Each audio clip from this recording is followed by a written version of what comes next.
The knock wasn't a knock, it was a fist, heavy and deliberate, slamming into my front door like it had authority behind it.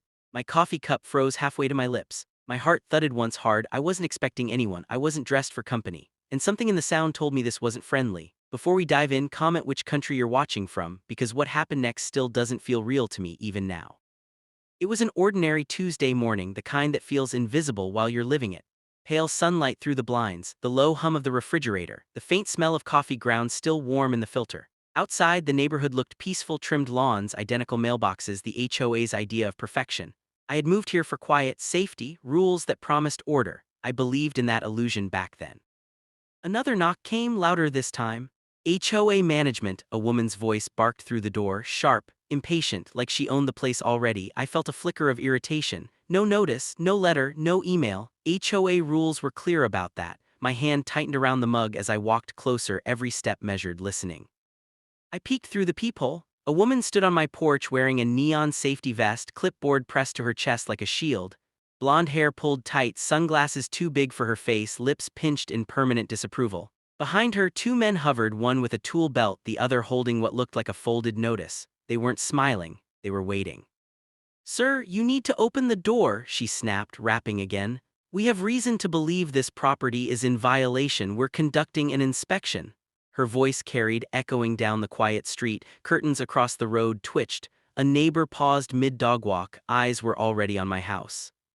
"I didn't receive any notice," I said through the door, keeping my voice steady. "You're required to give 24 hours. Silence, then a scoff. Paper rustled. The woman leaned closer to the door as if proximity alone granted power. "Emergency provision," she said. "We don't need notice when there's suspected noncompliance." My pulse quickened. Emergency, that word was a weapon. I knew the bylaws. I had read them cover to cover when I moved in.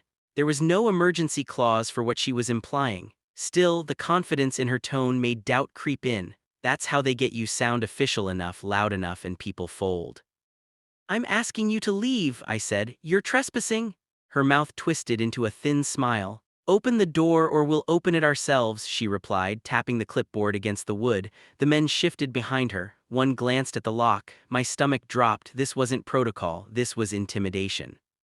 The smell of fresh-cut grass drifted in through a cracked window as I backed away from the door, phone already in my hand. My thumb hovered over the screen. "Call the HOA, call the police." Another knock, harder. The door rattled in its frame. "Final warning," she said, voice rising. "Non-cooperation will be documented." Across the street, Mr. Alvarez stood frozen on his driveway, pretending to check his mail. Two houses down, someone lifted a phone, camera pointed my way. The woman on my porch noticed too. She straightened, squared her shoulders, performed authority for her audience. "We're coming in," she announced. The latch clicked, not fully, just enough to test it. Metal scraped metal, my breath caught. I hadn't unlocked it. Someone was trying. The sound was intimate, invasive, like fingers reaching into your pocket. I felt heat rush to my face, a mix of fear and anger colliding in my chest. This was my home, my line.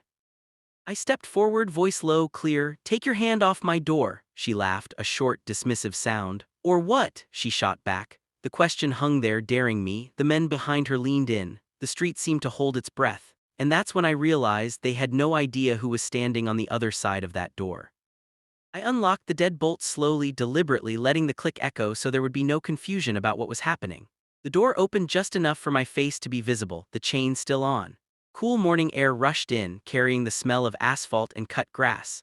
The woman leaned forward immediately, eyes scanning past me into my home like she was already taking inventory. "You're obstructing an HOA inspection," she said, voice loud enough for the neighbors. "That's a violation in itself." Her clipboard was up now, pen poised, already writing my guilt into existence. I could hear my heartbeat in my ears, steady but strong. Fear had burned off. What remained was focus. "Show me your authorization," I said, short, calm, the kind of tone that doesn't ask. Her smile faltered for half a second. She flipped the clipboard around, flashing a laminated badge so fast it was meaningless. "There," she snapped. "Now remove the chain." One of the men behind her stepped closer, boots scraping my porch. I looked past them, meeting the eyes of Mrs. Chen from next door, who had stepped onto her lawn. Her hand was over her mouth. The scene had drawn an audience now, 3, 4 neighbors pretending not to stare. Authority loves witnesses, so does accountability. That badge doesn't authorize entry, I said, and you're misrepresenting HOA powers. The woman's jaw tightened. Sir, don't make this difficult. She reached for the chain. That was the moment. The second she touched my door again, the line was crossed. Remove your hand, I said, louder now, clear enough for the street. She froze, then laughed again, brittle this time. You think you can intimidate me, she said. I'll have fines stacked on you so high, I cut her off. You're impersonating authority, I said, and you're on private property without consent.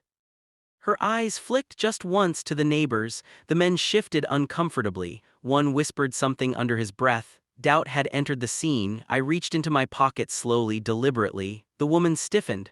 Don't you dare, she warned, stepping back half an inch. I pulled out my phone, not a weapon, and held it up.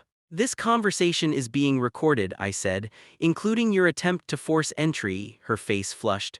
That's illegal, she snapped. Not in this state, I replied, not on my property. She took a step back now, then caught herself, squared up again. Pride is dangerous like that. We're acting under HOA directive, she insisted. If you refuse, we'll note it and proceed. The man with the tool belt cleared his throat. Ma'am, he muttered, maybe we should. Quiet, she hissed, not looking at him. Her control was slipping, and she knew it. I could see it in the way her fingers clenched the clipboard, the way her sunglasses hid eyes that didn't want to be read. Open the door, she repeated. Last chance. I sighed. Slow and deliberate, letting the sound carry. Then I unhooked the chain and opened the door fully. Gasps rippled from the sidewalk. I didn't step aside. I didn't invite them in. I stood there, framed by my doorway, calm as stone. Step back, I said, all of you. Something in my voice changed, not louder, heavier. The woman hesitated. The men stepped back first. The porch suddenly felt smaller, crowded with tension. You have no idea what you're doing, she said, but the edge was gone now. I know exactly what you're doing, I replied, and so do they. I nodded toward the neighbors. Phones were up now, recording, witnesses. The woman's lips pressed thin. We'll be reporting this, she snapped, retreating a step. You'll hear from our attorneys. I smiled then, just a little. Good, I said, so will you. The words landed heavier than I expected. She stopped, turned back. What's that supposed to mean? She demanded. I met her gaze, steady, unflinching.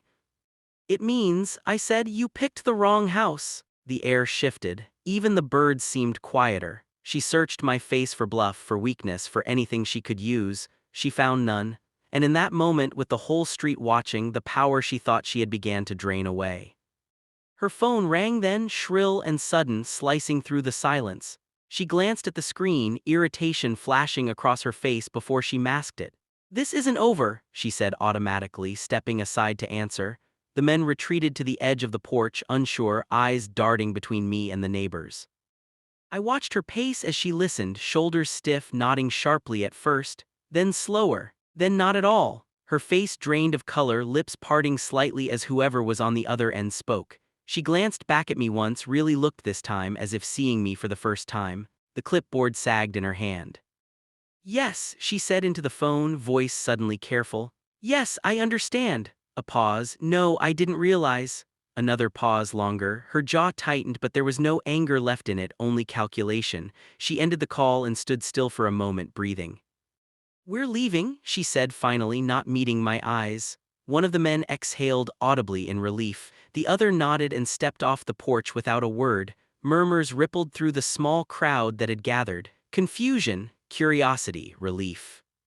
She turned back to me, professionalism forced back onto her face like a cracked mask. There seems to have been a miscommunication, she said. We'll reschedule through proper channels. I didn't respond. I didn't need to. The truth was already standing there between us. As she walked away, Mrs. Chen crossed the street, eyes wide. Are you okay? She asked softly. I nodded. I am now. More neighbors drifted closer, questions spilling out in hushed voices. Someone mentioned calling the police. Someone else said they'd never seen HOA act like that before. An hour later, the police arrived anyway, not because I called, but because 3 neighbors did. Statements were taken, video was shared, the story unraveled quickly once daylight hit it. The woman wasn't authorized to conduct inspections. The emergency didn't exist. The HOA board hadn't approved anything. She had acted on her own, abusing borrowed authority. By afternoon, an email hit every inbox in the neighborhood. Formal, Apologetic, clear, the woman had been suspended pending investigation. The HOA would be revising its procedures. Unauthorized entry would not be tolerated, words meant to soothe but also to contain damage. 2 days later, a letter arrived addressed to me personally. Legal letterhead, an apology, a request that I refrain from pursuing further action. I read it once, then set it down. Accountability isn't about revenge, it's about lines being redrawn where they were erased. The woman never returned to the neighborhood, the men quit the company. The HOA board changed hands by the end of the year. Neighbors started talking to each other more, watching out for one another. Power works best in silence. It fails in the open. I still hear that knock sometimes when the house is quiet. Still remember the sound of metal scraping my lock. But I also remember the way truth shifted the room, the way false authority crumbled when faced with calm resistance and witnesses. Authority without integrity is just noise. Trust is earned, not worn like a vest. And a home is more than walls, it's the last line you're allowed to defend. If this story hit you, share and comment your thoughts below. Someone out there might need the reminder.